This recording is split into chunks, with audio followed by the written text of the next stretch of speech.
So a couple years later, you were a part of the Brawl for All, and you beat up Brakkus pretty bad, and he Oh was he was a man, big fella. But I mean, as we huge. know, that doesn't always mean that translates to Yeah. boxing.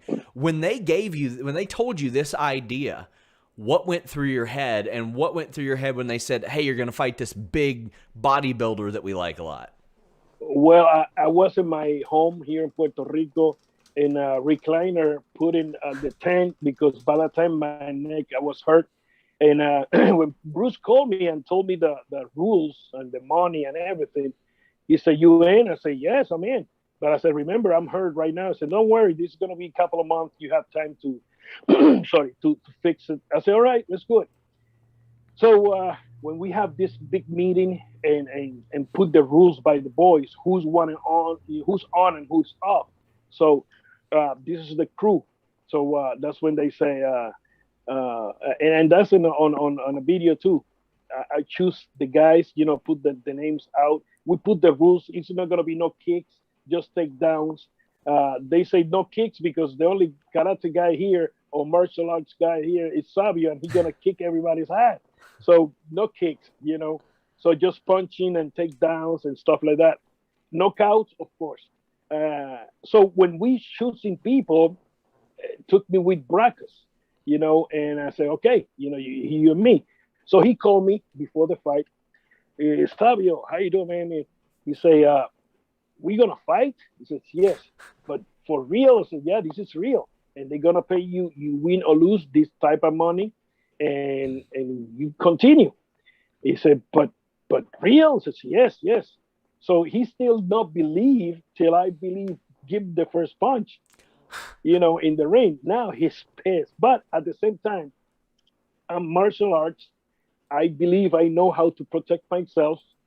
When I see that monster in front of me, I see those 4x4s, Yeah. like this. That's big arm. I say, if he catch me with one of those, I'm going down bad. So I cannot going down. I need to fight myself. So that's what I did. I believe I put a little bit of mind skills with what I did there, and man. But after that, I looked for him. I checked on him, and I don't know. He disappeared. Hope he's okay. Yeah, I believe he's back home maybe. But I hope he's in good shape. Big. I mean, what a body he have. Yeah. And that take a lot of time. But man, Bro for All was tough for a lot of guys. A lot of guys. Considering how he was built, did you kind of assume that his cardio would be maybe not on the level? Because I mean, you all went the distance, and when you're built Yeah. like that, I mean, when you see the best UFC fighters and the best boxers, they're not built like that. They Uh-huh. usually look a lot different. Plus, you have the mouthpiece, and I mean, something that you don't used to do it, from zero to have that thing in your mouth, and you try to breathe and move at the same time and think, and it's a coordination. Of course, we have that coordination in the ring with wrestling, but with gloves, in where I mean, you naturals, then you have that glove there is warm, then you have that mouthpiece, and you have a big bear monster in front of you to kick your ass. It's like, man, you need to do something here. But he went to the distance, like you say. I broke his nose. He was very pissed. If you see that tape, he's across the ring. Look at me like, I want to kill you. And I just did this to him, like, you cannot see that in the tape, but I was doing it.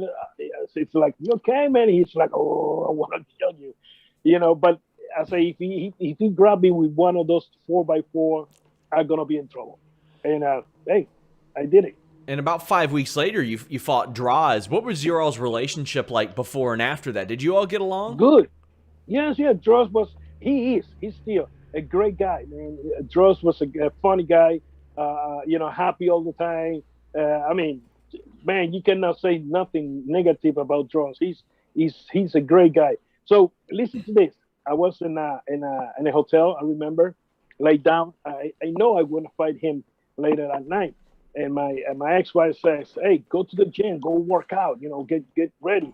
And I said, "I'm okay. I feel okay." What I did, I took some fat burners, to keep me in shape.